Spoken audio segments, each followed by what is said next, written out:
nggak ngerti apa-apa sama mereka. Kamu kalau offline itu caranya gampang. Pertama, kita punya jadwal ketemu. Kalau kamu mau ketemu sendiri, kalau kalau kamu nawarin sendiri sama dibantuin, kira-kira berapa lebih enak mana dia dibantuin.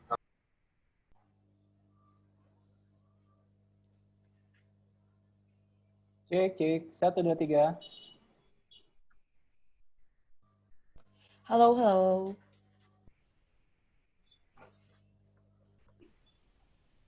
Halo, halo.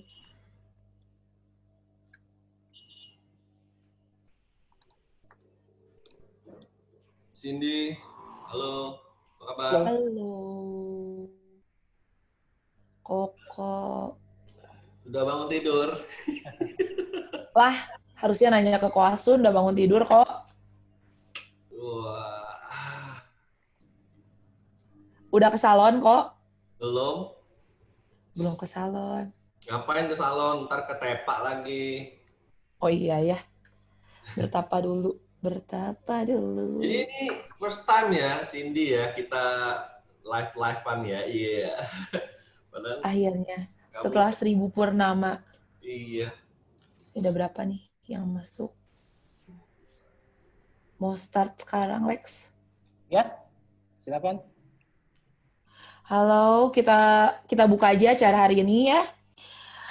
Hari ini acara perdana bincang bareng komunitas.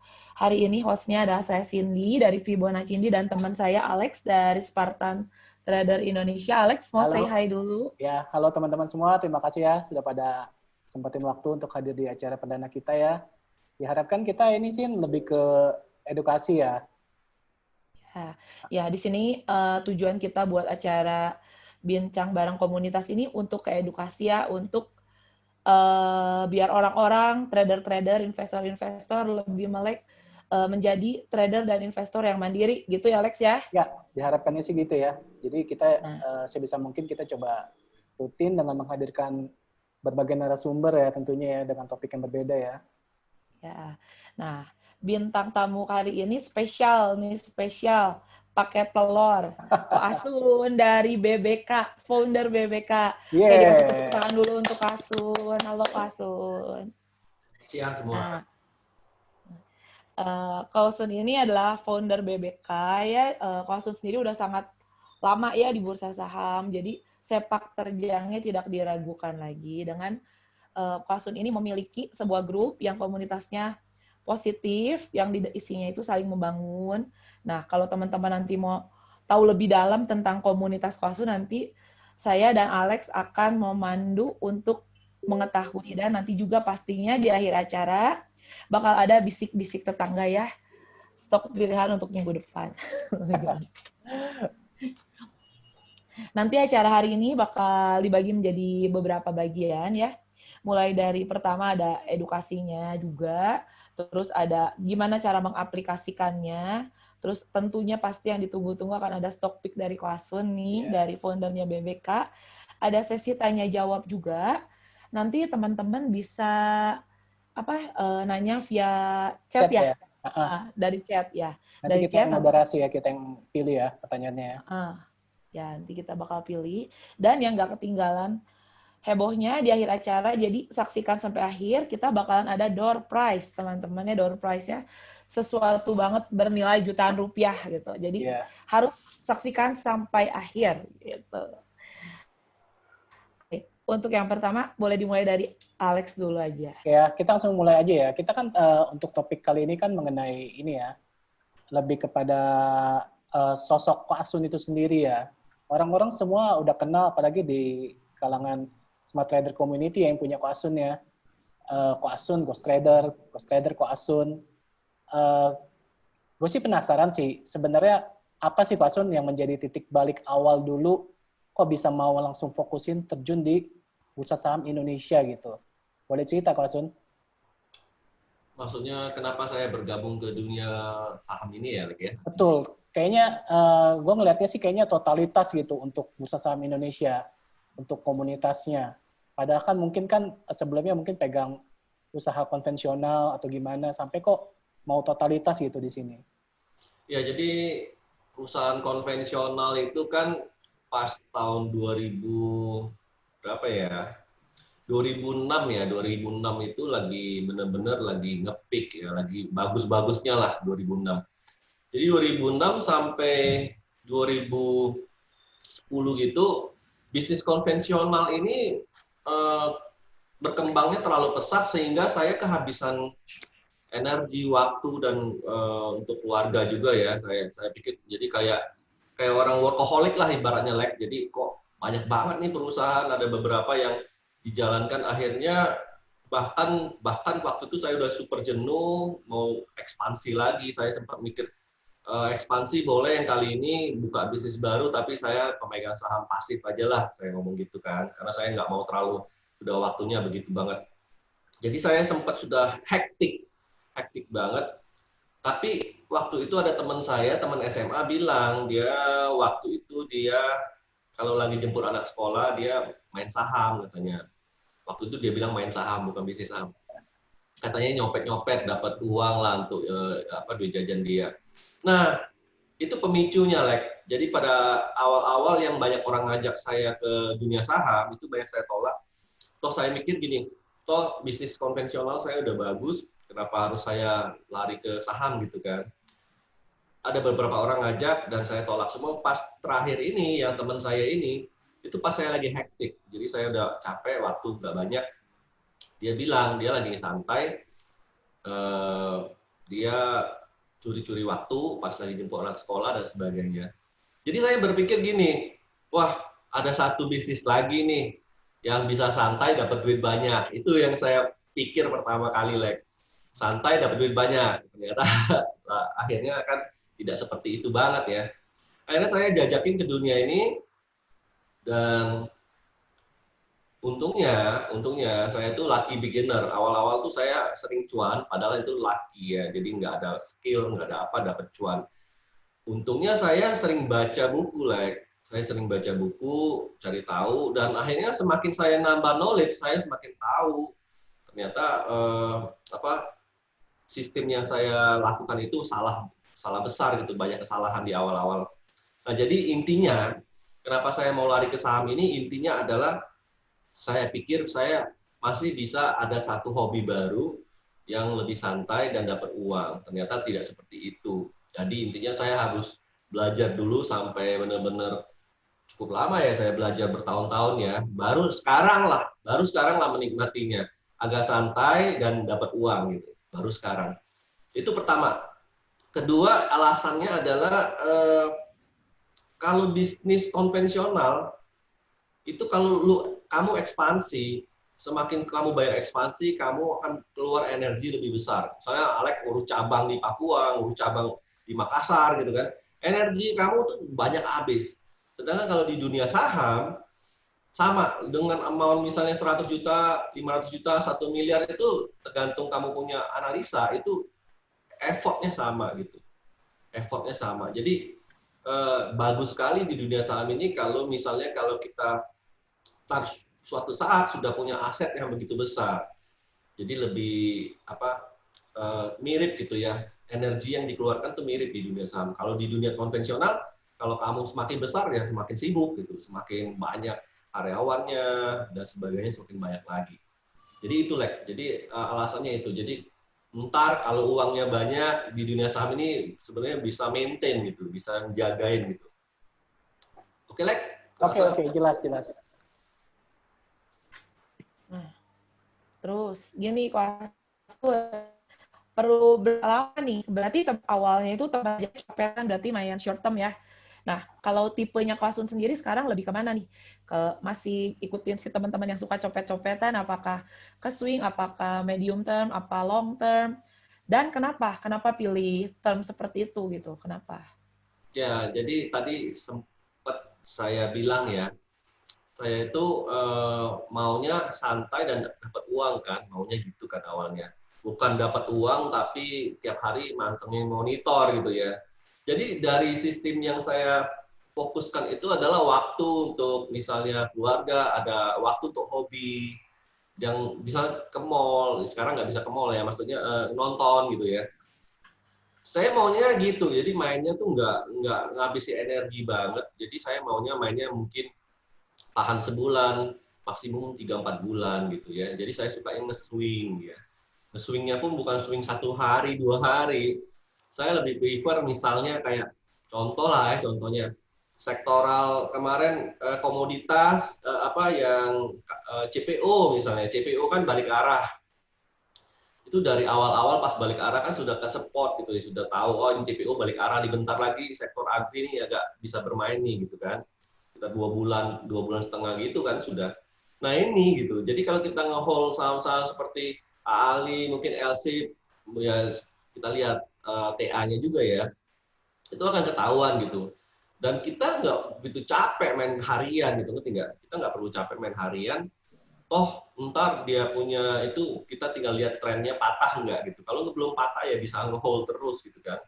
Jadi itu bisa 2 bulan, 3 bulan, tergantung dari komoditasnya juga. Jadi saya selalu lihat faktor eksternal juga. Jadi kalau Cindy bilang saya copet-copet, saya pernah coba copet, tapi kayaknya kurang sreg. Karena kalau ya kalau memang saya bujang nganggur dan sebagainya kayak jomblo gitu ya mungkin. Kalau sekarang posisinya saya pengen bermain agak lama dan bisa santai dan banyak waktu untuk keluarga dan sebagainya. Oke, Cin? Oke, kok. Pastikannya Lanjut, untuk Bang waktunya, pastikan untuk meluangkan waktunya untuk bersama keluarga sendiri kan ya Pak Sun ya. Iya. Bukan sama Sepia. Nah, tadi kan mana Pak Sun kan bilang kan menganggap untuk bisnis saham ini sama kayak menjalankan bisnis konvensional ya. Nah, kalau di bisnis konvensional biasanya kan ada target untuk projection berapa sih pertumbuhan untuk bisnisnya ini. Nah, kalau di equity untuk di bisnis saham sendiri, Pak Sun boleh tahu nggak targetin kira-kira berapa persen gitu pertumbuhannya? Oke, jadi kalau untuk sekarang dengan kapital yang cukup besar ya udah like ya, itu target saya nggak muluk-muluk, mungkin sekitar 30% sampai 40%. Paling kecil 30% lah target saya per tahun ya. Kalau kapitalnya udah gede, tapi kalau kapitalnya masih kecil, mungkin targetnya bisa lebih atas lagi dari itu. Jadi karena mau dengan kapitalnya lebih kecil, kita lebih gampang untuk masuk keluar dan sebagainya, lebih gesit lah ibaratnya. Jadi target saya 30% itu sudah sangat konvensional banget. Jadi biar saya juga nggak kepikiran gitu ya. Bayangin kalau kita membasang target tinggi-tinggi, misalnya saya minimal harus dapat 70% setahun gitu. Lantaran kalau nggak capai target, kan kita jadi kepikiran terus gitu, Lek. Jadi kita bikin target yang nggak muluk-muluk supaya psikologi kita baik gitu ya. 30% itu dengan kapital yang misalnya di atas 1 miliar itu udah bagus banget, Lek. Kalau deposito dibandingin kan berapa cuman. Nah jadi alhamdulillah sekarang sudah di atas 50% saya punya performa. Nah dengan performa di atas 50% itu kan artinya apa? Saya udah overshoot, artinya dari target saya 30 sudah lewat gitu. Oh semakin tenang gitu. Semakin tenang itulah akan mempengaruhi psikologi saya untuk menganalisa berikut-berikutnya. Jadi penting sekali untuk menjaga ketenangan kita punya batin, keseimbangan, itu jangan muluk-muluk target kita biar kita bisa berpikir untuk the next action. Oke, Lek? Oke, jelas. Kan ini kok karena udah informatif banget ini pertanyaannya sampai saya sama jadi garuk-garuk nih. Nah, gini kok, kan kalau misalnya nih udah cuan terus ya, kan biasanya jadi antusias ya, semakin antusias semakin berapi-api. Kalau misalnya gue trade misalnya 5 kali dapat 30%, gimana kalau gue trade 7 kali aja lah, siapa tahu jadi 40% gitu ya kok ya. Nah, gimana tuh kok mengatasinya biar, pasti kan banyak trader-trader yang apa ya, jadi mungkin ada kesempatan gitu ya. Iya, merasa ada kesempatan. Oh, udah kesempatan, ayo hit terus gitu dan. Nah, gimana tuh kok untuk mengatasi kayak gitu kan kalau Kak Sun udah bisa tuh buat manage kasih tips-tips juga sekalian buat para trader yang masih suka berapi-api gitu kok. Berapi-api cuan nggak apa-apa ya, tapi kalau berapi-api kebakaran juga bahaya juga jadinya. Jadi ini balik lagi ke disiplinan ya. Jadi kalau saya lihat sebenarnya kan kita ada semacam modeling ya, modeling bahwa posisi sizing itu yang wajarnya kira-kira masuk 7 atau 6 saham gitu ya. Jadi kalau posisi itu belum keluar, misalnya posisi masih signalnya masih bagus, belum ada tanda-tanda patah gitu ya. Artinya kita stick gitu, masih nurut sama stick kita punya plan awal bahwa peluru kita cuma di set berapa. Jadi untuk awal-awal gini ada orang yang pelurunya maunya 10 misalnya. Ya udah jalanin gitu. Jalanin dulu, tes dulu 10 peluru itu gimana efeknya setahun 2 tahun kemudian gitu ya. Yang kayak misalnya Koko 6 sampai 7 misalnya, saya ya jalanin itu terus. Tapi kita lihat gitu. Nah, itu namanya stick with the plan gitu ya. Jadi bukan stick with desire. Jadi kalau stick with desire, saya sudah buka sesuai dengan rule saya 7, tiba-tiba ada yang bagus, akhirnya ngambil sampai 20 misalnya. Padahal plan awalnya cuma 7 gitu. Nah, itulah namanya kita keluar dari jalur kita gitu. Sedangkan maksud gua tuh butuh waktu ya untuk mengetahui style kita tuh gimana gitu. Mungkin kalau style kitanya awalnya memang dari awal selalu ambil 30 saham, ya nggak masalah gitu kan. Kalau sudah ambilnya 7, stick with the plan, tiba-tiba kita rubah, kita ganti misalnya jadi 20, 25, aku rasa itu bisa mempengaruhi psikologi dia gitu. Jadi kalau ditanya oleh Cindy, gimana untuk mengatasinya seperti itu, sebenarnya balik lagi ke disiplin. Disiplin sama sistem yang kamu anut gitu ya, sistem yang kamu anut. Kamu punya sistem. Nah, kalau kamu sudah pledge itu apa ya? Pledge itu kayak stick with it gitu. Saya maunya pakai sistem ini, pelurunya sekian, ya udah itu baru profesional gitu, ngerti nggak? Jadi kalau kita keluar jalur itu lari dari profesionalismenya tadi, dari perjanjian awal sama diri kita sendiri, maunya gimana setnya gitu. Nah, kayak tadi ya, Ko ya. Tadi kan udah bilang target nggak muluk-muluk lah 30% dan ternyata kan tahun ini malah 50% ya. Hampir 60%. 60 ya, luar biasa. Nah, maksudnya sepanjang perjalanan Ko Asun dari tahun ke tahun trading, apakah selama ini selalu mencapai target terus, lebih, atau gimana? Nah, ini satu lagi bagus sekali pertanyaannya ya. Jadi ngukur target tuh paling bagus tuh jangan di per tahun, Lek. Jadi misalnya, oh ini tahun ini gue dapat 100% misalnya gitu kan. Jadi ngukurnya itu di spread jangka panjang gitu ya. Nah, saya nge-spread sekitar 8 tahunan waktu itu, sekitar 37%. Jadi saya spread panjang dulu, diratain sekitar 8 tahun, itu artinya per tahunnya 37%-an. Nah, itu akhirnya mencapai dong. Tapi kalau kita ngukurnya kayak tahun ini contohnya hampir 60% gitu ya, lebih baik lagi di spread jangka panjang, misalnya 5 tahun, 6 tahun, 7 tahun, tergantung berapa lama kamu udah ini ya. Nah, kalau dibilang cara ngukurnya gitu lah. Misalnya tahun depan saya dapat misalnya gede nih 150% misalnya. Itu saya nggak lihatnya 150%. Saya mikir ini ntar ngebuffer untuk tahun-tahun depan berikutnya lagi. Ngerti nggak? Jadi selalu mikir bahwa ini di spread jangka panjang. Ya itu. Jadi itu namanya apa? CAR ya. CAR apa? Compound Annual Growth, CAGR ya kalau nggak salah. Itu sekitar 37%. Jadi capai target jangka panjang. Jadi ngitungnya langsung 8 tahun gitu, per tahunnya sekian, tapi bagi rata. Kira-kira benar atau pertanyaannya agak beda yang di bawah lagi? Benar. Iya. Jadi yang lihatnya jangan per tahun, jadi langsung di spread jangka panjang. Ini 8 tahun, gimana nih performa 8 tahun? Oh, 37% per tahun, artinya oke, lewat deh artinya gitu. Bisa nggak dengan kata lain misalnya tahun ini ternyata kan udah hampir 60% growth-nya, jauh di luar ekspektasi, bahkan lebih tinggi ya. Kan sekarang masih sisa ada bulan September, Oktober, November, Desember. Gue mau nyantai, mendingan gue nggak usah trading aja. Itu kayak begitu sebenarnya boleh-boleh aja kan ya? Boleh. Jadi gini, kalau saya lihat juga sebenarnya ini berhubungan sama pertanyaan di akhir-akhir ntar ya soal indeks yang overheat ya. kalau saya lihat memang sekarang ini risknya cukup tinggi ya. Untuk risk sekarang ini bayangin dari Maret akhir, April, Mei, Juni, Juli, Agustus itu udah cukup lama gitu ya. Ditambah lagi banyak variabel berita dan sebagainya. Untuk sekarang sendiri IHSG masih aman ya, tapi dia lagi di posisi di titik-titik support penting ya. Jadi dia kalau ya yang Alex bilang tadi, kalau saya jadi Alex jadi saya ngapain gitu ya? Yang saya lakukan adalah untuk sekarang saya lakukan adalah permainan cepat gitu. Untuk sekarang saya tidak akan nge-swing lama-lama, saya akan lebih ke mainnya cepat gitu. Tunggu ada pullback, terus masih di support kuat dan sektoralnya masih bagus. Contohnya misalnya infra, mining, agri gitu. Jadi saya nyopet.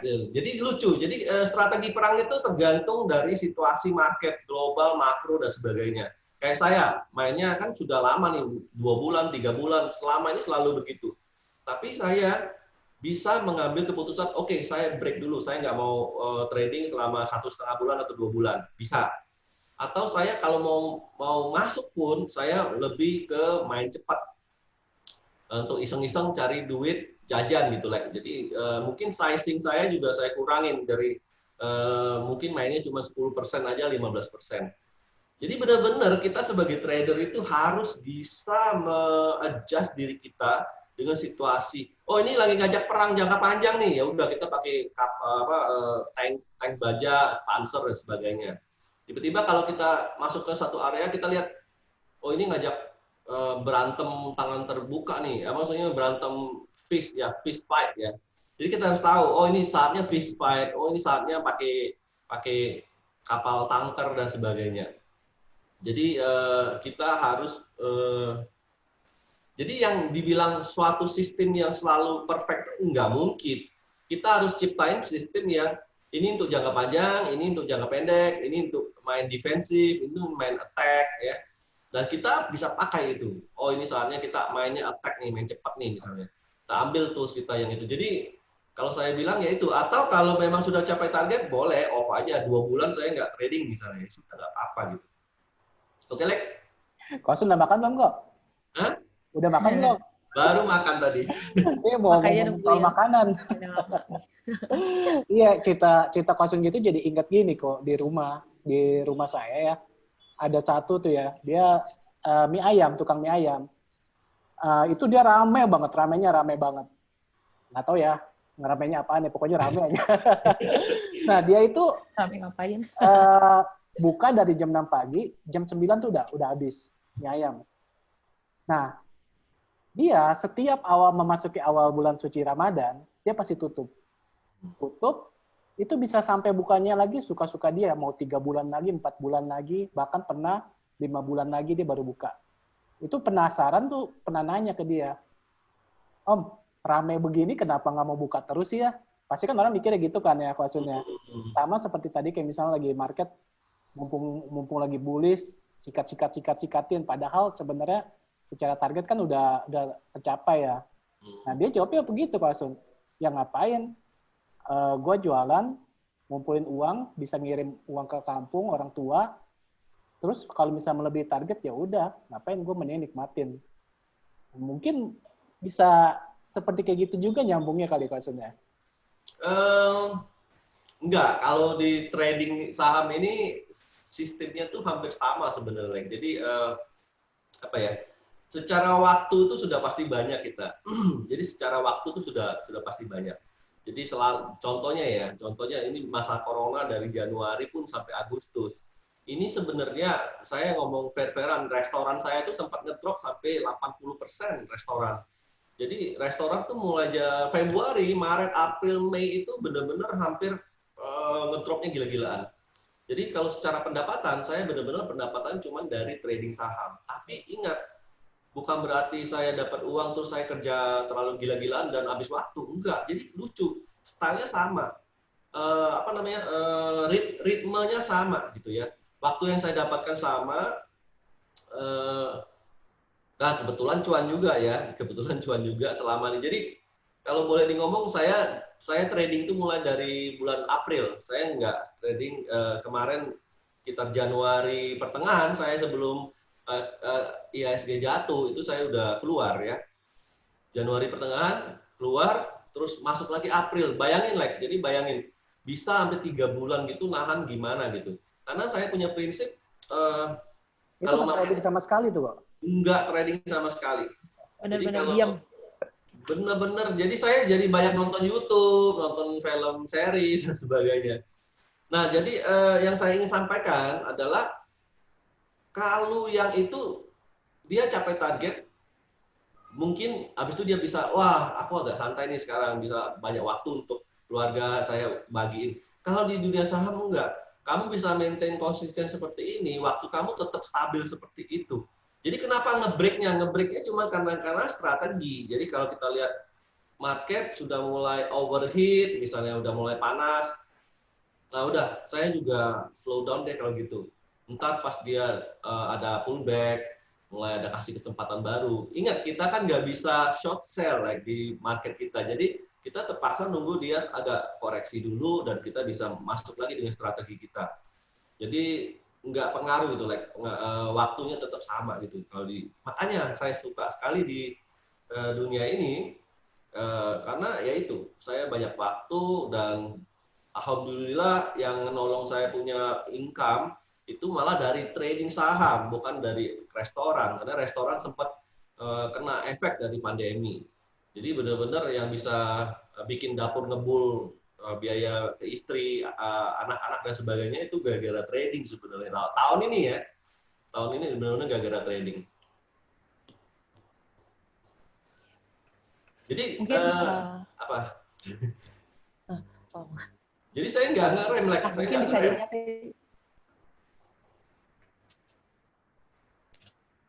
Oke, Cindy, silakan. apa namanya, berarti di sini kelihatan ya kok ya, dengan adanya saham, ada usaha konvensional jadi bisa balancing ya di saat-saat corona ini ya kok ya. Jadi bisa tetap dapat pemasukan ya buat teman-teman yang mungkin lagi galau, bisa belajar saham di tempat yang tepat ya kok ya. Biar bisa membalance juga pendapatan di saat corona gini ya. Coba kalau bisa ini boleh nggak kok dibahas gimana sih menurut persepsinya Ko Asun gitu ya, plus minusnya high frequency trading sama dengan ada yang kalau dilihat-lihat kan Ko Asun lebih fokus ke equity growth ya kok ya, apalagi dengan nominal tradingnya udah cukup besar, nggak mungkin high frequency trading bolak-balik gitu ya. Nah, mungkin Ko Asun sharing-sharing nih dari pengalaman-pengalamannya tentang plus minusnya nih dari high frequency trading dan fokus ke equity growth-nya kok gimana kok? Oke, jadi sebenarnya trading ini nggak ada yang salah, nggak ada yang benar sebenarnya ya kalau saya lihat. Jadi kita ini sebenarnya tuh ada menjiwai style masing-masing. Jadi Cindy, kamu unik gitu. Alex juga unik gitu ya. Jadi saya juga melihat ada teman yang bermain dengan high frequency ya, cepat ya sistemnya ya, masuk keluar ya. Selama dia happy dan hasil dari konsistensi dia bagus dan dia happy gitu ya. Mungkin dia bosen banget kali ya, di hidupnya bosen banget, jadi banyak nongkrong di depan. Nah, selama dia punya tekniknya benar, walaupun dia mainnya cepat, masuk keluar dan sering dan sebagainya, tapi dia happy gitu ya, dia happy. Dan dia menemukan jiwa dia, passion dia gitu, passion dia di situ. Nggak masalah itu. Jadi equity-nya tetap growth, style-nya benar, tapi style-nya kebut ya. Saya nggak bisa melarang gitu orang-orang seperti itu, nggak bisa dilarang karena itu adalah memang passion dia. Cuman saran saya selama hampir 8 tahun lebih di dunia saham ini, awal-awal paling bagus untuk para trader itu dimulai dengan bermain ke jangka panjang dan equity growth. Ya, jadi jangan terlalu muluk-muluk dan pikirnya cuman misalnya saya bisa setahun misal dapat misalnya 20-25%.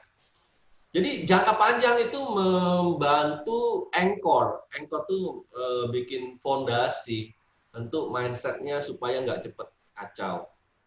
Sedangkan kalau dimulai langsung dengan high frequency, dia akan terjebak dalam kayak itu apa? Maze ya, kayak maze. Dia akan terjebak dalam maze dan akhirnya fondasinya kurang kuat gitu. Jadi kalau saya bilang untuk pemula, saya sarankan jangan main cepat-cepat, belajar swing jangka menengah, dan fokus di equity. Sampai sudah kokoh, akarnya, pohonnya udah kokoh, silakan menemukan jiwamu. Ternyata pas kamu lari ke dunia yang high frekuensi dan sebagainya, ternyata, oh saya ternyata lebih cinta lagi dunia ini gitu ya, nggak masalah gitu. Dan ternyata juga hasilnya bagus ya, hasilnya bagus, keep with it gitu. Cuman ya ingat, waktunya pasti banyak habis. Makanya saya bilang pasti ini waktunya banyak gitu, pasti waktunya banyak. Jadi saran saya tadi, bermainlah jangka panjang dulu untuk pemula. Dan habis itu baru boleh turun-turunin frame-nya lebih kecil-kecil dan bermain lebih cepat. Kalau enggak, saya udah sering banget melihat orang-orang yang sudah rusak, mindset-nya udah rusak, dan itu susah dirubah lagi gitu. Dia udah terlalu kejebak dalam maze tadi. Maze itu apa ya bahasa Indonesianya? Like maze itu apa maze? Dia terperangkap. Apa peta bukan? Iya, jadi dia terjebak dalam maze-nya sendiri sehingga pengaruh ke mindset psikologi dia. Itu aja sih saran saya, Cindy. Jadi nggak apa-apa. Entar setelah kokoh, terserah. Carilah style yang kamu paling sukai gitu. Apa mau cepat, mau lambat, atau bahkan ada yang saya punya teman itu mau hold-nya forever gitu ya, bisa 20-30 tahun. Ya. Ada yang kayak gitu teman saya. Wah ini saya untuk 30 tahun kok ya. Gitu dia. Saya juga pernah dengar ada itu kok ada keluarga hubungannya rusak gara-gara mainnya cepet terus. Jadi selain ngerusak mindset psikologi dia, hubungan sama keluarga juga jadi renggang ya, Lek ya. Gara-gara rugi kali Lek. Jadi renggang. Jadi dia mainnya all in gitu. Ini kita ada beberapa pertanyaannya dari audiens ya. Oke. Ini pertama ada yang mau tanya dari Inos. Strategi compoundingnya gimana kok dengan 30% per tahun? Jadi saya itu selalu mencatat equity saya terakhir ya. Mungkin maksudnya ini kali kok, apakah 30%-nya dari growth-nya itu benar-benar dimasukin lagi sebagai modal atau dipakai sedikit buat jajan di luar gitu? Saya jadi gini, saya selama ini nggak pernah narik dulunya, baru-baru ini saya narik. Jadi pas dari 2012 itu sampai 2000 berapa ya? Tunggu, 2015-an ya. Itu saya lihat equity growth saya itu sudah cukup gede dan saya lihat ini wajar dong saya ngasih saya hadiah gitu ya. Jadi saya tarik untuk beli mobil. Jadi pertama kali itu saya tarik untuk beli mobil. Jadi misalnya dari 800 juta naik ke 1,1 terus naik lagi ke 2 gitu ya. Pas sudah jadi 2,5 saya pikir saya ambil 10% untuk hadiah effort saya selama 3 tahun gitu, Lek. Jadi beliin mobil itu. Nah, setelah itu saya nggak pernah narik lagi juga. Terus sampai dia tahun 2017. Tahun 2017, saya pikir waktu itu sudah sampai sekitar 6 miliar lebih ya. 6 miliar lebih, hampir 7 miliar. Saya tarik lagi, tapi tarik ini bukan untuk dijajanin kali ini. Kalau tadi kan mobil ya. Itu ngomong-ngomong 7-8 miliar itu dari awalnya yang 700-800 juta itu kok? Iya, jadi 800 juta. 800 juta itu sampai ke 7 miliar. Berapa tahun kok? Sampai 2017 kalau nggak salah. Sekitar 5 tahun ya. 5 tahun compounding dari 800 juta ke 7M ya? 7M. Ya, 7M. 1000%. Nah, jadi akhirnya saya tarik lagi untuk beli aset. Saya waktu itu pikir asetnya bagus banget. Saya naksir ya. Saya sebenarnya nyari 3 tahun sudah. 3-4 tahun saya nyari itu rumah. Tapi nggak pernah ada yang mirip arah mata angin. Saya kan kebetulan suka feng shui ya. Jadi arah mata angin dan sebagainya saya benar-benar hitung. Dan saya cari sampai 3-4 tahun tuh nggak ketemu. Akhirnya ketemu di Gading Serpong waktu itu. Jadi saya lihat, ini untuk sebenarnya sama aja di saham. Saya tarik uangnya, saya masukin beli aset gitu. Jadi sekarang alhamdulillah juga harganya cukup nanjak gitu. Jadi dari saya beli pertama 3,1, sekarang udah 4,7-an gitu dalam 2 tahun setengah. Jadi itu investasi ya. Kalau mobil kan konsumtif ya. Kalau ini investasi.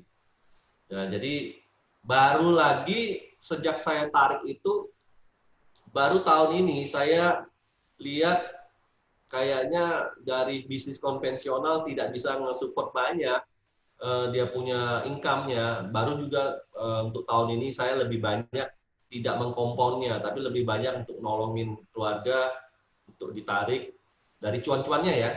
Kalau modalnya saya nggak pernah tarik. Kalau dari cuan-cuannya saya tarik terus untuk support ke anak istri dan sebagainya. Ntar kalau misalnya kondisi ekonomi udah membaik dan sebagainya, coronanya udah over, mungkin saya tetap balik ke style pertama ya, lebih nggak ngambil sampai dia meledak-meledak lagi gitu, Lek. Oke? Ini ada yang tanya lagi nih, Kak Sun. Cindy mungkin ada yang mau pilih pertanyaan dari peserta? Nah, boleh nih, ada nih yang bisa ditanya. Apakah Kak Asun memilih saham ya di portofolionya untuk dipisahin buat yang sama buat trading, swing trading mungkin di sini ya? Ada dipisahin nggak portofolionya kok? Iya, Apa dicampur aduk?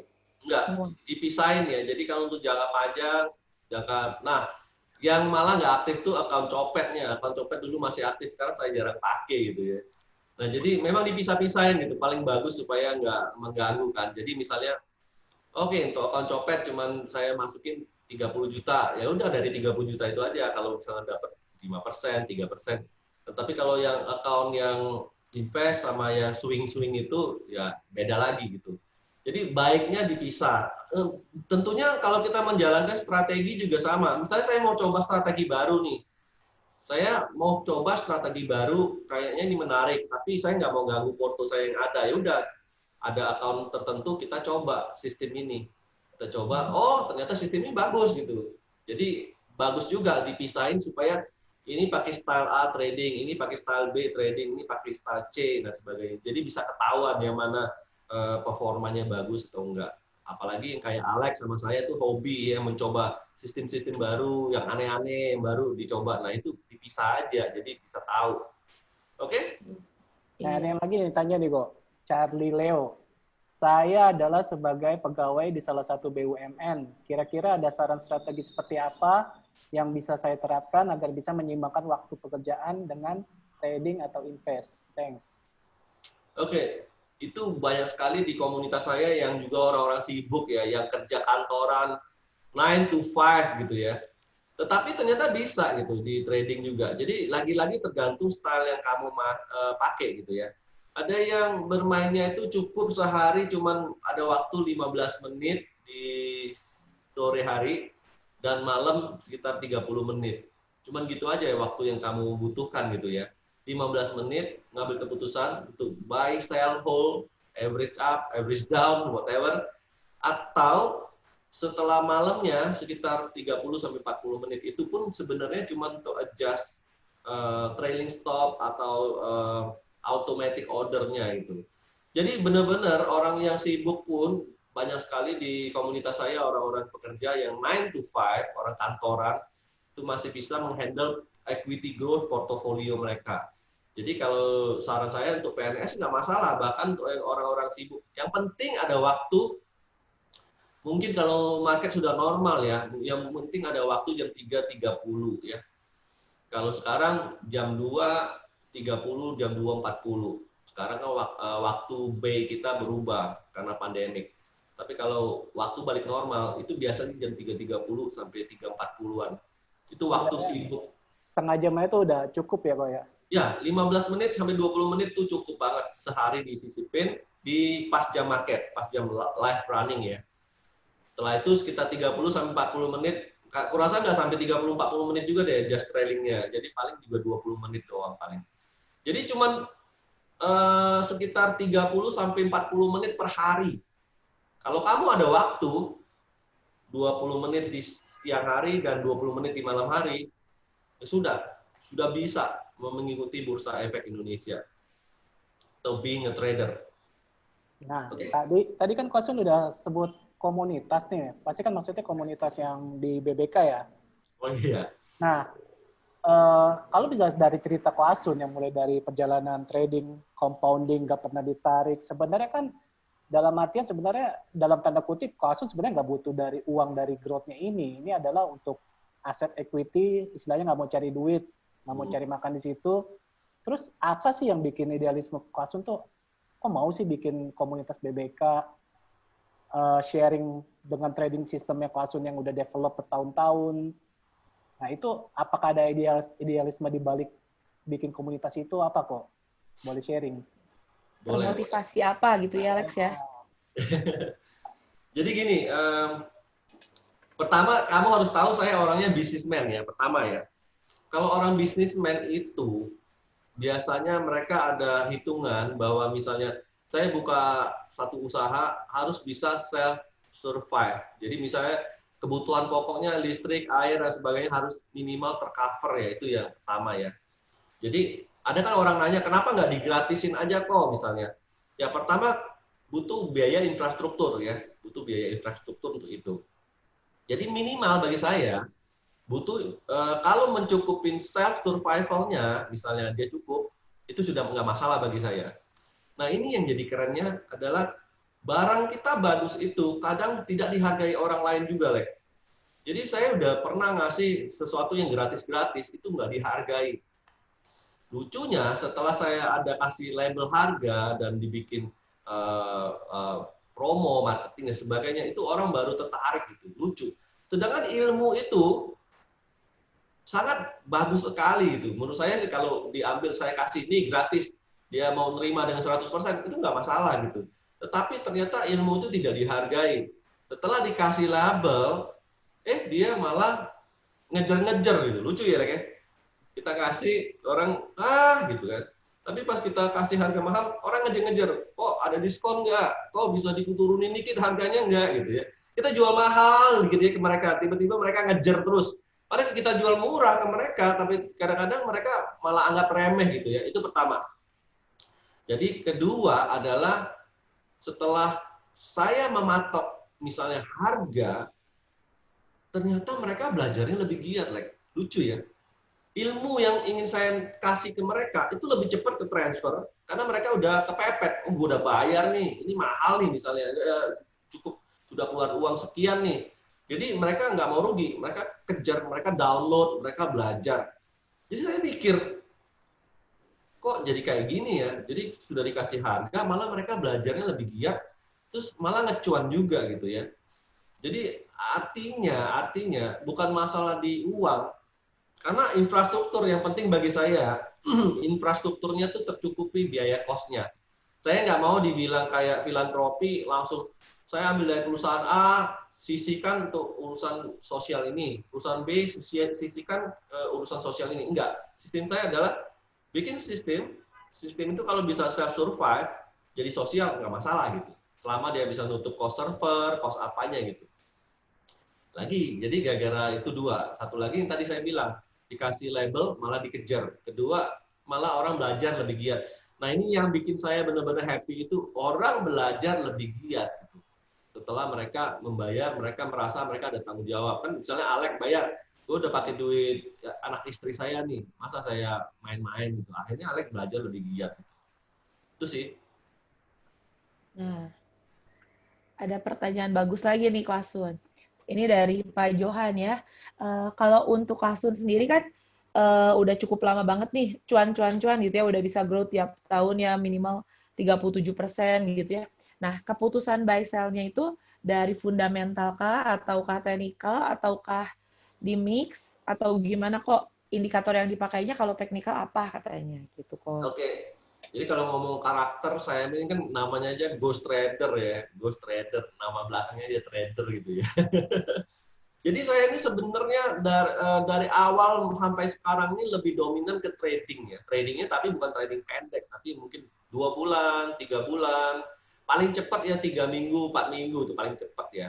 Jadi saya lebih basisnya ke trading. Cuman akhir-akhir ini saya agak tertarik belajar fundamental juga gitu ya. Tapi terus terang kalau di ngomongin Asun jiwanya kemana, itu 90% masih ke technical analysis sama bandarmologi, sama kuantitatif trading. Jadi saya masih fokus ke TA, bandar, dan kuantitatif trading. Untuk ke fundamental, saya lagi menjajakin gitu. Karena gini, saya lihat banyak orang yang fundamental, FA-nya bagus tapi nggak ada darahnya, nggak ada aliran gitu ya. Jadi tanpa aliran dana dari para smart money atau institusi dan sebagainya, harga saham itu ya nggak bergerak-gerak di sekitar itulah. Walaupun itu termasuk super discount ya. Super discount. Nah, mungkin para fundamentalis seperti teman saya tadi yang mau ngambil ini untuk 30 tahun, 40 tahun, ya nggak masalah dia. Kapan digerakkannya pasti suatu saat dalam 40 tahun ini pasti digerakin gitu kan. Tapi bagi kita-kita enggak lah gitu. Kita maunya yang lebih ke trading, technical analysis plus bandarmologi dan kuantitatif trading. Itu larinya saya ke sana gitu dengan swing midterm ya. Ini ada yang mau tanya nih, Kak Sun, Mas Bagus. Dia ingin menjadikan di bisnis saham ini sebagai penghasilan rutin bulanan. Mungkin maksudnya full time trader kali ya nantinya ya. Nah, dia nanya ada tips trik untuk cocoknya pakai pola trading seperti apa, terus target normalnya take profit bulanan atau gimana gitu. Oke, jadi dia mau jadi gini, kalau saya lihat banyak sekali orang terlalu antusias, terlalu euforia. Saya sering loh dengar orang langsung bilang, saya mau quit kerja saya mau keluar dari kerja saya mau jadi full time trader. Menurut saya ada baiknya jangan keluar dulu dari bisnis atau yang kerjaan kamu gitu ya.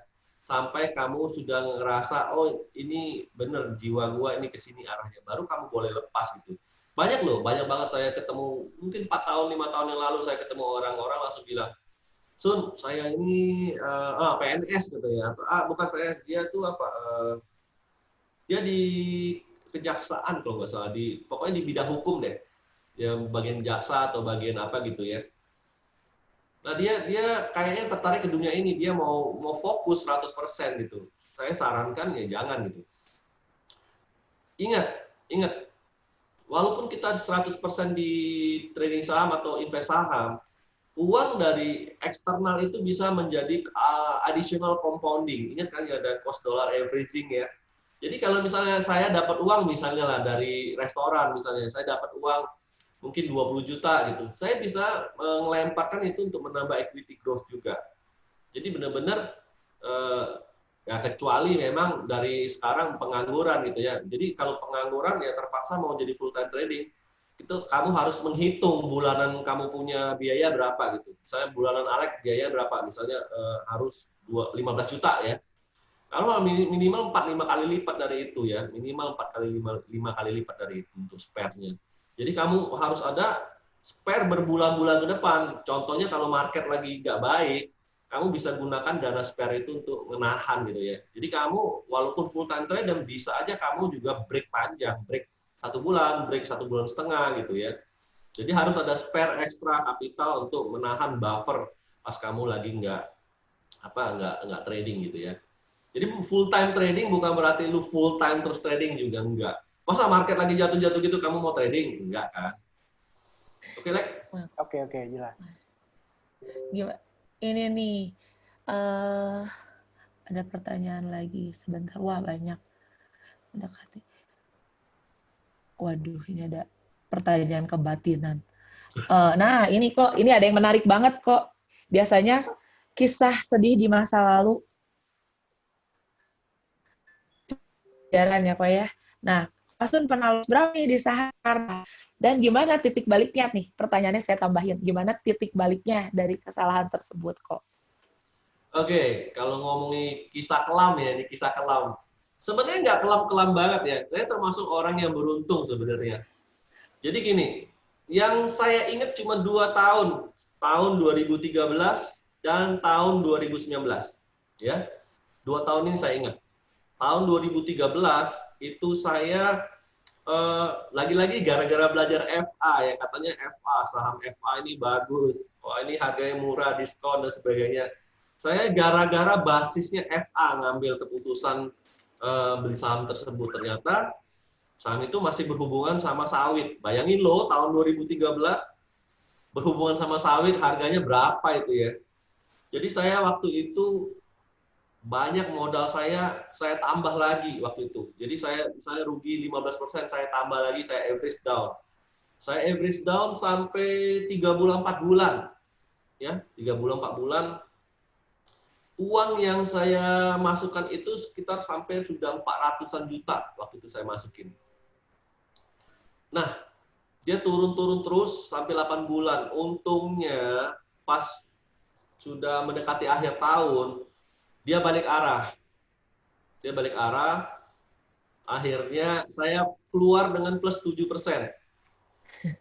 Saya keluar dengan plus 7%. Jadi ruginya kalau nggak salah tuh, ya kalau sudah di average itu sekitar 27%.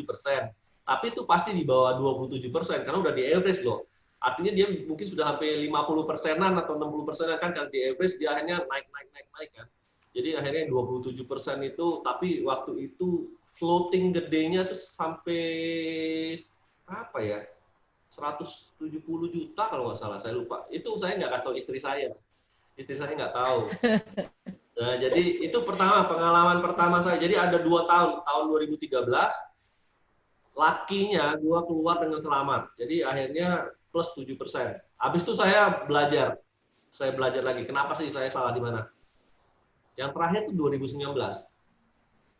2019 ini, nah ingat ya para trader ya, kalian itu jangan egois, jangan besar kepala gitu ya. Pas kita mulai besar kepala, kita malah kepleset gitu ya. Jadi 2019 itu saya punya equity itu waktu itu sudah growth 45%. Berarti sudah lewat target juga tuh. Sudah lewat target juga. Nah, akhirnya naik lagi ke 60%. Ya, naik lagi ke 60%. Nah, akhirnya apa yang terjadi? Saya tahun 2019 itu rugi sekitar 16% kalau nggak salah. Rugi loh. Jadi gini, pada saat sudah 60%, saya mulai gede rasa, like saya bilang, wah ini 100% bisa ini gitu. Masa sih udah nanggung 60 kan? Sekalian jackpot lah. Karena waktu itu saya udah mikir dari 2012 sampai 2019 itu nggak pernah kalah. Jadi 2013 itu laki ya. Tadi yang gue bilang satu yang saya ingat 2013 karena sempat drawdown terus akhirnya balik dengan plus 7%. Nah, sampai 2019 artinya berapa tahun? 7 tahun lebih ya, hampir 8 tahun. Itu nggak pernah terkalahkan. Jadi waktu itu saya bangga banget bilang ke teman-teman, I'm unbeatable, gue bilang. Nggak pernah kalah gue di dunia saham. Porto saya per tahun selalu positif. Growth, ada yang pernah 120%, ada yang 40%, ada yang 30%, tapi ada yang nggak pernah di bawah minus gitu. Tahun 2019, saya udah 45-40% itu naik sampai 60%. Saya berpikir ini saya harus minimal 100% lah untuk mengukuhkan unbeatable tadi yang dari 2012 sampai 2019 unbeatable dan juga ditutup dengan kemenangan victory yang super keren gitu kan. Saya pikir gitu. Akhirnya dari 60% itu turun karena ada perubahan perubahan arah market dan saya salah prediksi dan tergerus pelan-pelan turun lagi sampai 20%-an leg. Bayangin, 60 bukannya ke 100, balik ke 20%.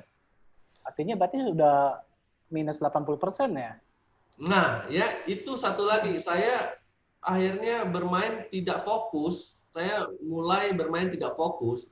Karena tadinya sudah sempat 60%, terus turun ke 40 dan akhirnya 20, saya akhirnya lebih bermainnya gerasa gerusu. Ya, gerasa gerusu. Akhirnya saya ada sempat pakai uang margin waktu itu, saya pakai ada uang margin. Dan itu juga kepleset juga. Ternyata salah analisa lagi. Akhirnya turun terus, equity itu turun terus. Di situ saya melakukan kesalahan fatal di 2019. Akhirnya dari plus 60 itu jadi minus 16% sehingga saya. Jadi dari victory, super victory yang mau 100%, nah itu pertama kali dalam sejarah saya punya equity minus tahun 2019. Saya ingat banget karena saya dongkolnya minta ampun. Karena saya mestinya pas 60%, saya stop aja mestinya udah. Kan sudah unbeatable dari 2012 sampai 2019. Unbeatable tuh udah keren banget loh title-nya. Tapi ada berpikir positif ya. Saya berpikir positif. Karena ada teman saya bilang, kamu kalau sudah pernah kalah sekali, artinya sudah boleh nulis buku katanya gitu. Katanya boleh nulis buku. Kalau kamu dari 2012 sampai sekarang tidak pernah terkalahkan, itu jangan nulis buku dulu lah katanya. Itu ntar disangka orang dongeng katanya gitu kan. Jadi kalau ada sekali, jadi itu yang jadi foto saya tahun 2013 itu lucky karena dia putar arah dan selamat gitu ya. 2019 itu lagi jaya-jayanya, lagi posisi lagi bangga-bangganya gitu, keren-kerennya. Makanya gue bilang jangan terlalu over PD dan akhirnya untuk ngejar balik itu kita lebih agresif. Jadi kan udah 60, sekarang jadi 20, kampret gue bilang kan. Ya udah gue hajar lagi biar balik 60, tahu-tahu tambah kepleset dan akhirnya minus segitu. Berarti itu apa kok? Iya benar ya, dari cuan 60 kebanting ke min ya kok ya. Berarti di situ ada peran juga psikologi seorang Ko-Asun juga, psikologinya terpantang-panting. Kena. Jadi pas ke 20-30 tuh kena gitu. Gimana gue balikin ke 60 lagi gitu kan. Kenanya di situ, malah akhirnya kepleset lagi gitu. Jadi ya, I'm a human. Masih ada bisa melakukan kesalahan. Nah, kalau di roomnya BBK ya kok ya, kan anaknya kan bisa banyak belajar dari chat history yang ada tuh ya. Kalau nggak salah pernah baca, padahal Ko-Asun itu sendiri pernah nge-remind juga ya, bahwa untuk yang di 2019 itu di bulan apa tuh sudah mulai hati-hati. Tapi dari waktu itu sempat malah jadi ikutan ini juga ya, ikutan ke bawah euforianya ya. Itu dia, berarti memang seorang Ko-Asun Ayah masih begitu, berarti memang kita memang perlu lebih banyak belajar lagi ya. Never ending learn. Jadi gini, kalau saya itu kan lebih ke mempertahankan trofi, trofinya itu kan dari 2012 sampai 2019 kan, itu unbeatable. Nah pas sampai 60% saya takabur gitu. Takabur dalam artian gitu, ini udah unbeatable, tambah lagi 100% deh, biar lebih namanya tuh tercetak di Hall of Fame gitu lah, pikirnya gitu kan. Jadi kapan bikin buku? Ada yang nanya? Udah mulai bikin buku. Ntar ya, lihatlah kalau ada waktu ntar ya lagi ya. Oke, lanjut. Siapa lagi pertanyaan? Pertanyaan. Itu boleh pilih kok. Udah pada nunggu stock pick kali. Iya nih. Nah, coba saya baca dulu. Bikin penghasilan rutin. Nah, ada yang nanya juga nih, kalau saham gimana untuk menjadi penghasilan rutin bulanan dari Pak Bagus? Cocok pakai pola trading seperti apa dan berapa target profit bulanan? Ini untuk jadi penghasilan rutin. Gimana kok tanggapannya? Sudah ya, Sin ya? Udah ya? Sudah ditanya. Yang mirip, oh ini. Ini udah. Yang udah, wah. Ini modal, ada yang nanya. Katanya, berapa modal ideal yang bisa digunakan untuk trading? Wah, ini tapi agak bias juga ya untuk trading sesuai dengan kemampuan ini mah ya. Belum bisa dijawab. Tergantung sama kebutuhannya bulanan ya. Kalau butuhnya misalnya 10 juta misalnya sebulan ya mungkin modalnya ya 200 juta gitu ya. Jadi kan sekitar 5% lah gitu ya. Jadi kalau kamu butuh misalnya cuma 1 juta, ya modalnya ya mungkin 20 juta cuman gitu kan. Jadi tergantung dari kebutuhan kamu. Misalnya Cindy untuk beli kosmetik, untuk beli apa gitu kan, butuhnya 25 juta, ya udah modalnya ya mungkin 700 juta gitu. Kayak gitulah kira-kira. Jadi tergantung dari kebutuhan kamu. Kamu hitung dulu baru kamu tahu modalnya berapa yang kamu butuhkan. Targetin sekitar 4-6% aja sebulan. Jadi jangan muluk-muluk. 4% itu udah bagus ya. 4%, 5%, 6% gitu ya. Nah, nih kok udah banyak yang nanya nih tentang BBK nih. Katanya ada yang belum tahu BBK kali Ko-Asun ya. BBK, kenapa namanya BBK? Katanya filosofinya apa? Nah, ditanya dulu lah, kenapa BBK-nya kok? Filosofinya BBK apa nih? Katanya dasar analisanya apa? Ini di summary dari banyak pertanyaan ya kok ya mengenai BBK. Jadi tentang BBK filosofinya, terus apa sih dasarnya analisisnya Ko-Asun bikin BBK ini katanya? Jadi Waduh, ini panjang nih, tapi gue supaya lebih Summary ya, summary. summary aja Dipendekin. ya. Jadi BBK itu sebenarnya tools pribadi saya awalnya, terus akhirnya dipinjam teman saya. Akhirnya saya kasih gratis ke beberapa teman gitu ya. Tapi pakai platform yang gratis juga. Ternyata platform yang gratis itu tidak stabil. Akhirnya ada yang usul, gimana nih kalau dibikin berbayar aja kok. Kami berani bayar karena kalau pakai yang gratisan tentunya hasilnya juga nggak konsisten gitu. Akhirnya saya buka, saya bikin server dan sebagainya. Setelah itu, ternyata makin rame gitu ya, makin rame. Jadi awal mula BBK itu kan singkatannya dari Badan Bandarmologi Klimatologi. Jadi memang kita basisnya itu melacak pergerakan smart money di beberapa emiten gitu. Dan kita juga menganalisa teknikalnya. Apakah teknikalnya udah mulai bagus, diiringi oleh inflow dari smart money. Awalnya sih begitu. Saya juga nggak sangka kekuatan BBK itu ternyata bukan di sananya gitu. Yang saya tahu, baru saya temukan ini sekitar 1 tahun yang lalu, bahwa BBK itu punya kekuatan, yaitu fungsi dari komunitas yang bisa mempengaruhi mindset dan psikologi. Jadi fungsi dari komunitas yang sebegitu kuatnya bisa mempengaruhi orang-orang yang masuk. Wajar, jadi kalau kamu masuk ke orang yang kamu tadinya Cindy misalnya, kan tadinya dia ranking terakhir terus gitu ya misalnya ya di sekolah. Terus tiba-tiba kamu bergaul sama anak-anak yang ranking 1 sampai 5 gitu. Itu ada grupnya gitu. Terus si Cindy ini kan pada gabung ke grup yang baru ini, ikut jadi terpengaruh habitnya, kebiasaannya. Jadi biasanya suka nonton film kartun, jadinya nonton apa National Geographic, misalnya gitulah. Jadi terpengaruh si Cindy karena bergabung sama rombongan tadi. Jadi rankingnya Cindy balik lagi ke ranking 3 besar gitu.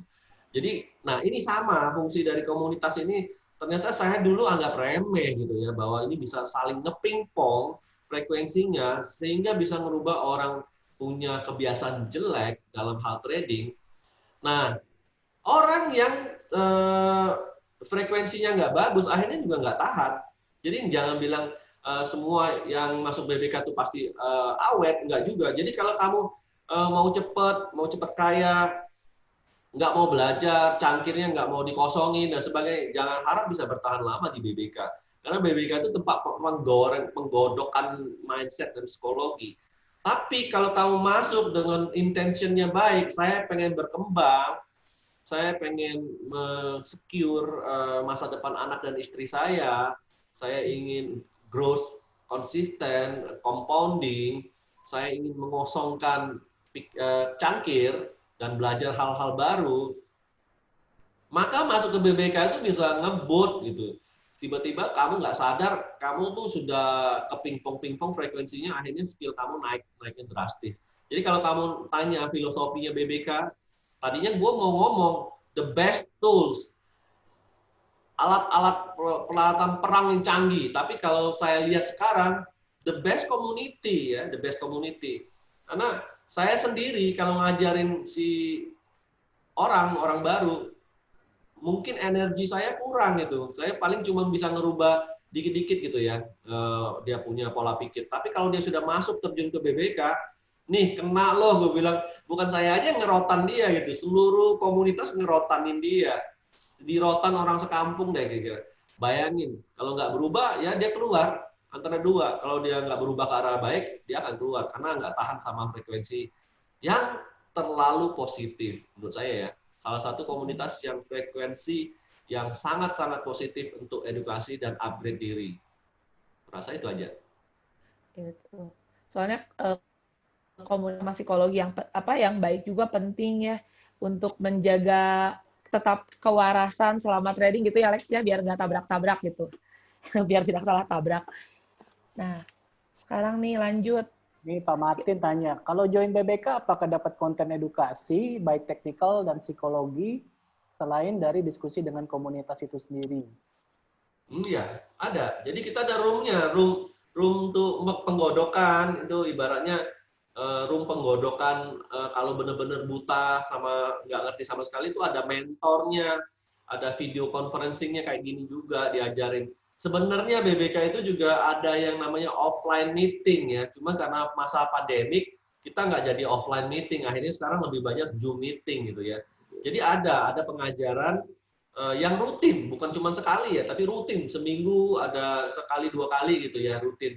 Jadi itu pengulangan. Jadi kalau misalnya ketinggalan, schedule-nya ada 2 minggu lagi, schedule-nya ada minggu-minggu depannya lagi. Selalu akan ada pengulangan subjek ya. Jadi ya itu benar-benar edukasinya itu intensifiedkan gitu ya. Itu aja sih, like. Nah, sekarang masuk ke ini nih kok, saham pilihan. Mumpung lagi masuk ke saham pilihan, ada view kok tentang IHSG untuk ke depan atau gimana? Kalau saya lihat IHSG sendiri sekarang ini belum begitu bahaya. Kalau perlu mau sharing screen silakan kok. Udah dikasih. Oke. Oke, saya sharing screen ya.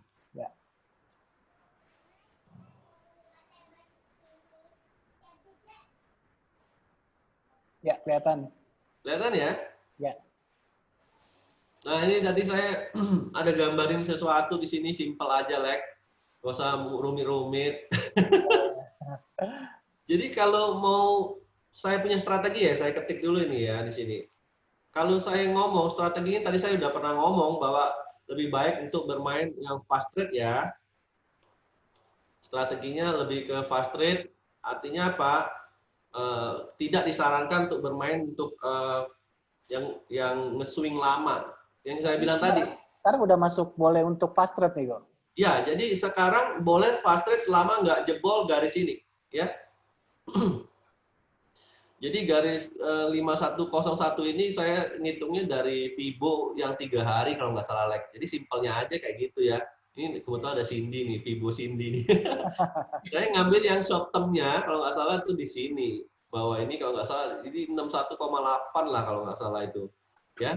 Jadi simpelnya gitu aja, selama dia nggak jebol yang 61,8 yang 3D ini sebenarnya masih aman ya, sebenarnya masih aman. Jadi dia sekarang posisi short term bearish ya, posisi sekarang short term bearish ya sementara. Jadi apa? Selama dia tidak jebol ke ini areanya boleh fast trading ya. Nah ya.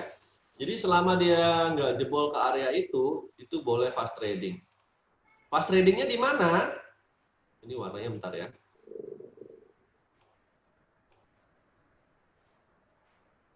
Nah, selama dia bermain di daerah ini boleh fast trading ya. Nah, tradingnya di mana? Itu di sektoralnya yang masih bagus ya. Jadi inceran-incerannya itu ke sektoral yang masih bagus. Sektoral masih bagus itu contohnya infra. Ini tools BBK ya, Pak? Ya, ini tools BBK. Ini ada di BBK ya. Jadi kita bisa lihat ini peta perangnya ya. Semua saham agri yang ada pullback itu BOW, buy on weakness ya. Semua saham yang mining juga dianalisa yang kira-kira ada misalnya lah Inco turun misalnya pullback itu bisa untuk fast trading juga ya. Maksudnya yang bermain untuk fast trading semua. Infra juga boleh incer-incer ya. Trade. Jadi ada beberapa sektor ya, infra, trade, agri, mining. Itu consumer kok enggak ya? Mana consumer? Oh iya, consumer nggak kelihatan. Maklum, matanya like. Iya, di tengah-tengah. Iya.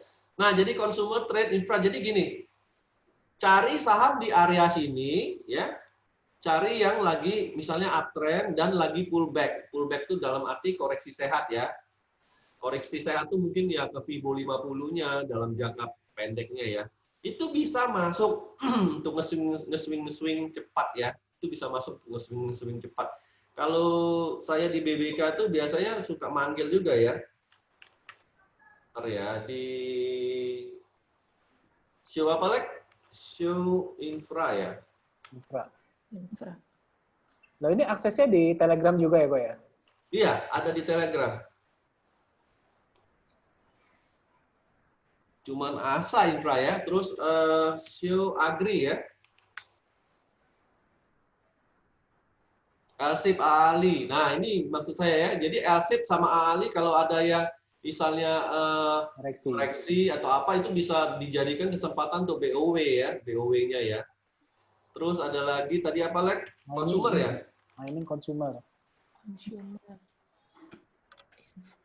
Unilever. Ada Unilever, Aisa. Oh, Aisa udah naik tinggi ya. Iya. Show mining ya, satu lagi. Mining, agri. Nah, ya, nggak ada lagi kan? Cuman itu aja ya. Ya, 4 sektor.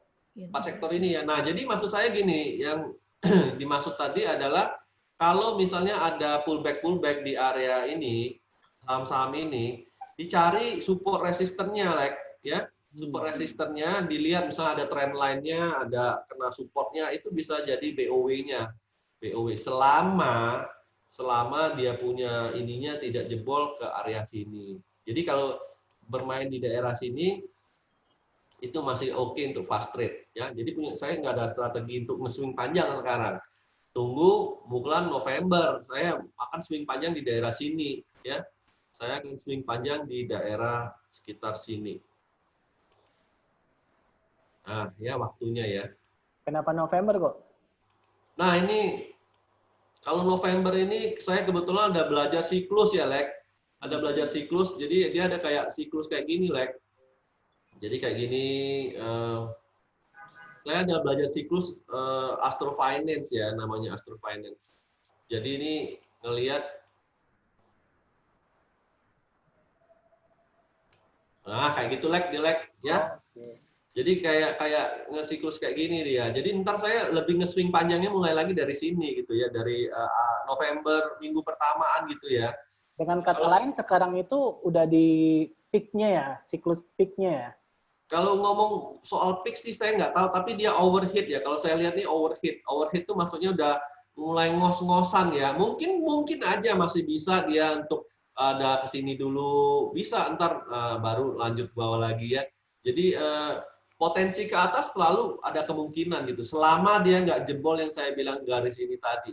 Garis ini tadi adalah kalau dia nggak jebol ini. Nah, kalau dia jebol ini sebenarnya juga bagus ya.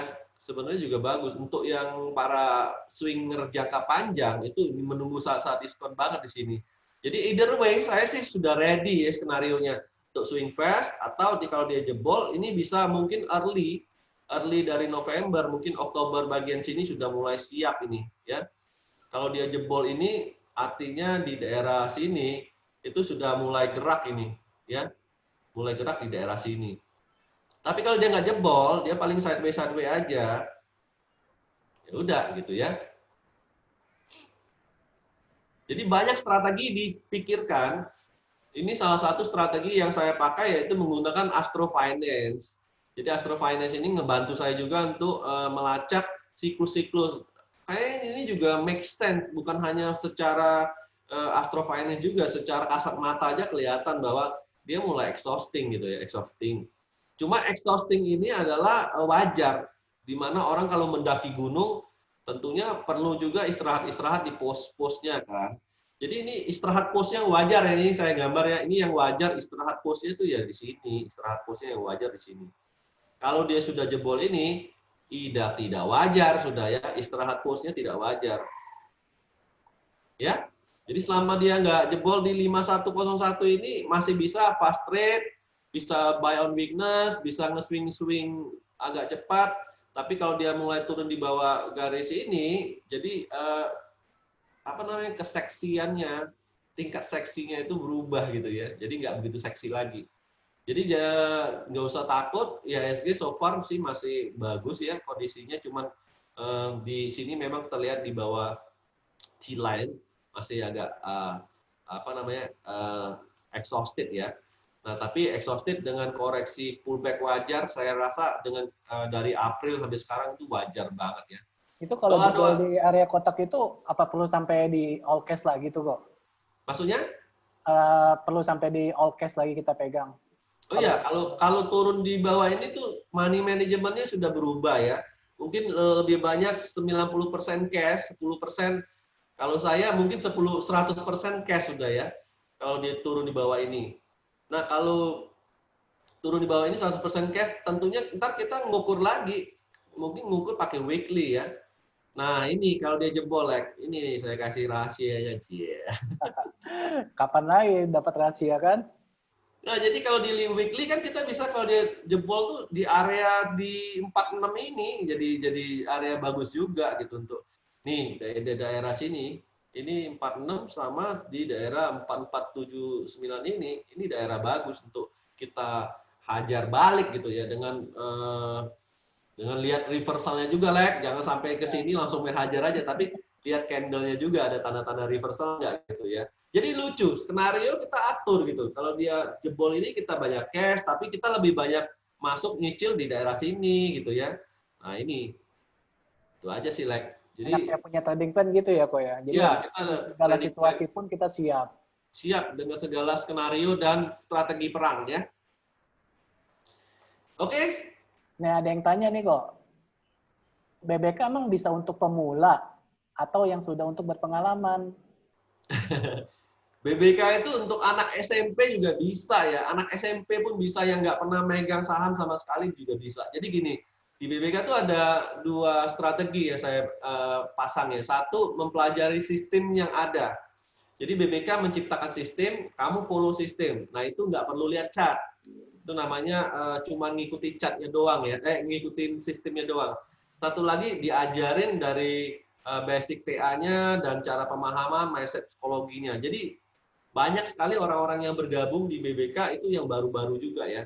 Yang bahkan OLT, dia nanya OLT itu apa ya, online trading platform. Jadi belum buka rekening di RDI sama sekuritas belum sudah bergabung ke BBK gitu ya. Jadi benar-benar BBK itu bukan untuk orang yang sudah lama, sudah pinter enggak.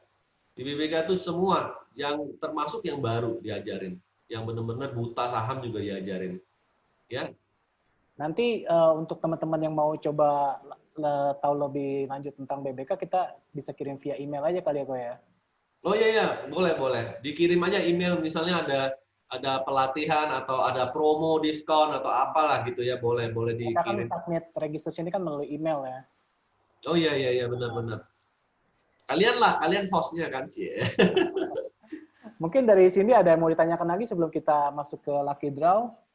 Enggak sih, cuma mungkin ini banyak apa jadi kita samarikan aja biar teman-teman tahu bahwa BBK ini jadi intinya buat yang dari nol sampai yang udah berpengalaman seperti Alex juga tuh udah berpengalaman nih, mungkin bisa ikut BBK juga tuh ya.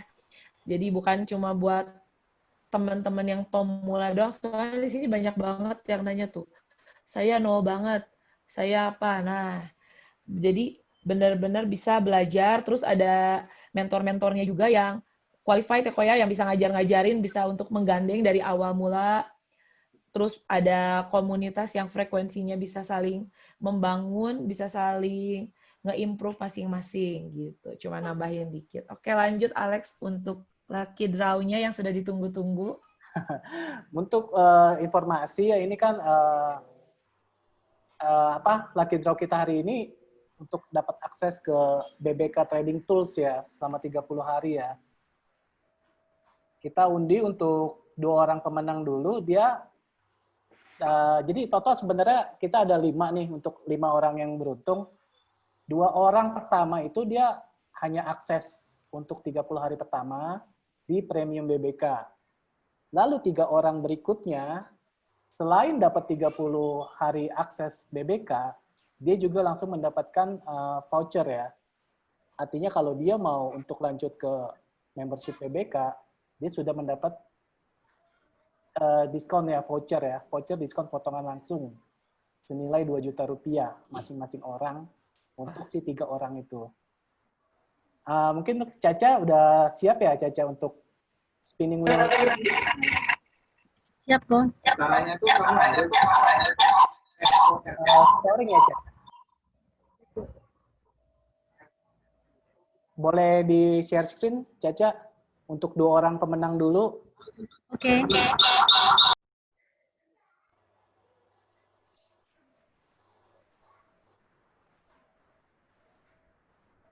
Nah, bisa dimulai. Untuk orang pertama,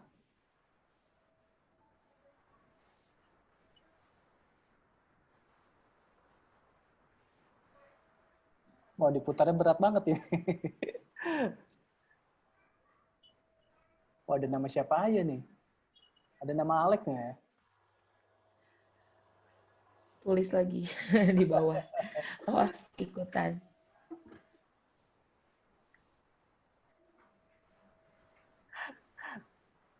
Muternya pelan banget ini.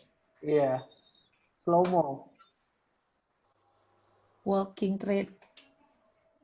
Ada keluar? Belum ya? Inos. Atas nama Inos ya. Oke, dicatat dulu ya. Nanti kita akan kontak via email dengan nama Inos. Sering denger ya nama Inos. Selamat untuk Inos. Lalu yang kedua,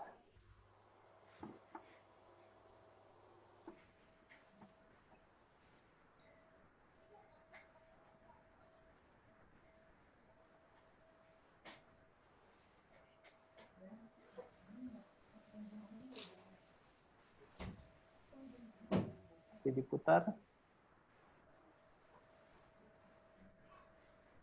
Tadi sudah dicatat yang untuk orang pertama.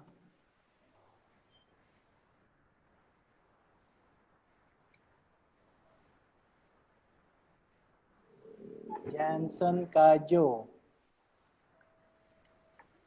Jansen Kajo. Tadi banyak bertanya nih Pak Jansen nih, saya baca. Mendapatkan hadiah juga nih. Mungkin untuk yang ini, Caca, untuk yang berikutnya, kalau nggak salah dibikin jadi dua ini ya, dua kloter ya. Pemenang media, ini sorry typo. Kenapa keluarnya? Kok auto type jadi pemenang media? Kalau ini kan Ihsanuddin. Ihsanuddin. Yang untuk yang kelompok berikutnya udah ada, Caca. Kalau nggak salah dibagi dua kan ya? Ya, tadi udah kan yang siapa? Oh, oke. Johnson yang kedua. 7 menit. Berarti Ihsanuddin yang ketiga. Oke, lanjut yang ke berikutnya. Jadi kan gak menjauh, melu haus. Oke. Berarti untuk Ihsanuddin dan dua orang berikutnya lagi, dia selain dapat akses untuk 30 hari, juga mendapatkan diskon voucher langsung potongan ya.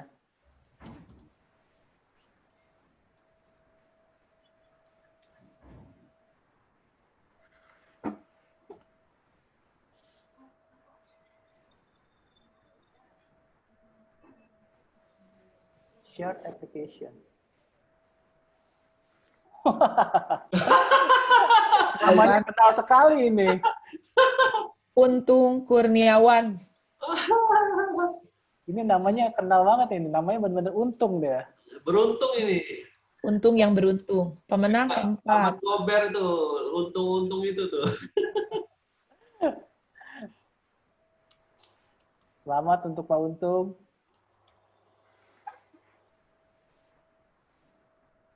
Ini terakhir ya, Lek? Ya, yang terakhir.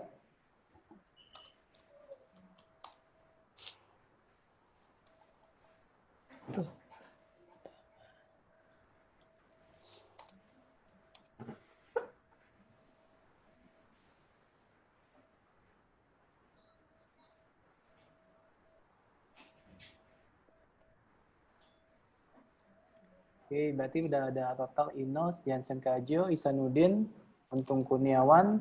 Cewek dong, sekali. Nggak ada cewek ya?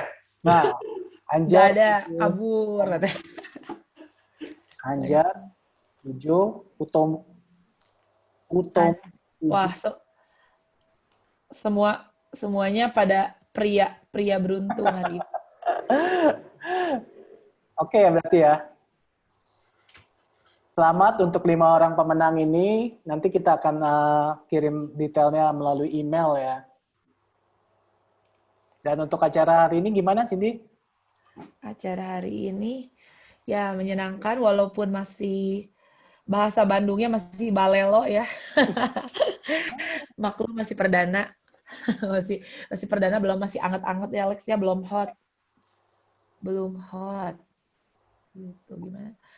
Ada pesan terakhir sebelum acara ini bakalan kita tutup dari Koasun, mungkin mau kasih ini dulu. Biasanya sebelum acara tutup tuh harus ada Jangan.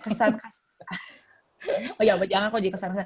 Wejangan-wejangan dari Kwasun untuk para pemula atau yang udah lama tapi masih baper. Nah, dikasih wejangan dulu kok sebelum acara ditutup. Oke. Pertama saya ngucapin terima kasih dulu pada host saya yang cantik, Cindy, sama host saya yang ganteng, si Alex, telah mengundang saya di acara hari ini untuk berbagi dengan teman-teman. Nah, tips untuk pemula sebenarnya balik lagi ke yang paling sering terjadi itu adalah untuk menjadi hebat di dunia trading saham, sebenarnya itu butuh menguasai bukan toolsnya tapi menguasai diri kita sendiri gitu ya. Jadi menguasai yang paling berat itu adalah menguasai diri kita sendiri, bukan ke toolsnya sebenarnya. Menguasai mindset, psikologi, karakter, kebiasaan dan sebagainya itu berat sekali. Jadi PR yang baik itu sebenarnya adalah merubah diri kita sendiri dan menguasai diri kita sendiri. Itu yang paling berat. Dan kalau itu para pemula bisa lakukan, tentunya itu akan banyak berpengaruh sekali ke efek jangka panjang tentang keberhasilan dia. Good news-nya ada obatnya gitu ya. Yang saya bilang tadi, kalau masuk ke komunitas yang tepat, itu perubahan mindset dan psikologinya akan lebih cepat, progresnya akan lebih baik. Jadi komunitas lagi satu-satunya yang bisa jadi faktor pendorong dan perubah yang baik. Nggak harus BBK, nggak harus STC, sebenarnya semua grup saham yang mempunyai efek positif ke mindset dan psikologi itu boleh digabung ke sana gitu, biar kalian cepat berkembang. Oke, itu nasihat saya. Nasihatnya. Dan ada tambahan dari rekan saya, Alex yang ganteng, silakan ditambahkan. Ada kata-kata penutup acara. Justru kalau penutup acara biasa tuh kita foto-foto sih. Minta teman-teman buka videonya dong. Semua, yuk kita untuk foto bersama. Saya screen capture, nanti saya kirim email. Oh iya, rame-rame ya foto ya, rame-rame ya. Buka dulu semua. Yang lagi ngemil kerupuk juga boleh, buka aja. Kerupuknya dibagi-bagi, baru dibuka. Oke, ini bisa tolong, nah udah pada buka semua. Kelihatan kan tuh ganteng-ganteng, cakep-cakep. Wih, mantap. Oke ya, tahan ya. Senyum ya. Screenshot pertama.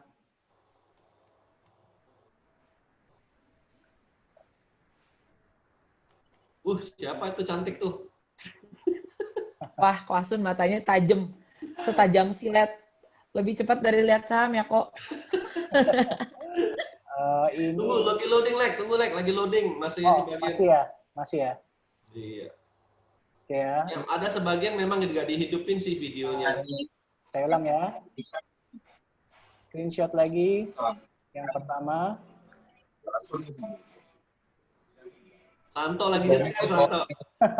Santo lagi nyetir, Santo. Lalu yang kedua. Nah, ini kedua nih.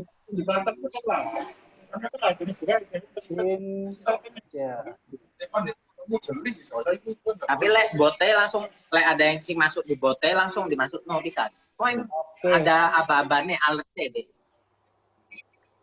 Pakai aba-aba, Lek. Katanya pakai aba-aba. Pakai aba-aba. Jadi kasih lotan gini mana? 3, 2, 1.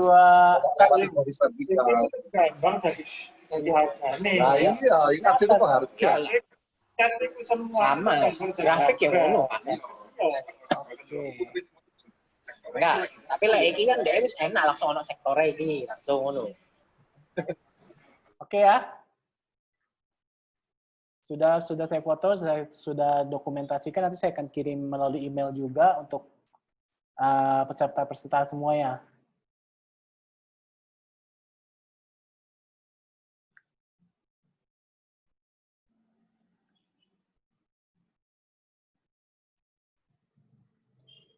Wah kok ya. Okay. Nah.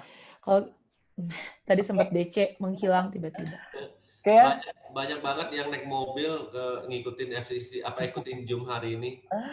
Oke, kita rasa cukup ya untuk sampai sini. Untuk yang perdana ini diharapkan kita akan lanjut lagi untuk di minggu depan dengan topik yang berbeda dan sumber berbeda. Akhir kata, terima kasih semua teman-teman yang sudah hadir di Oh iya, Ya. ngomong ini dong sebagai host kalau ada kata-kata yang Ya. salah. Tentu saja kita mohon maaf untuk ada waktu yang mungkin cepat. Ada beberapa pertanyaan yang memang kita tidak sempat kita bahas karena memang keterbatasan waktu juga. Mohon maaf juga kalau misalnya ada salah kata, salah istilah atau apa. Kita minta maaf semuanya. Semoga acara ini berkenan lah ya, ada faedahnya. Terima kasih semua teman-teman. Cindy? Sampai ketemu lagi. Ya, sampai ketemu lagi. Dadah. Nah, sampai jumpa. Thank you Caca. Thank you Kasun. Sama-sama. Thank you Cindy. Thank you semua.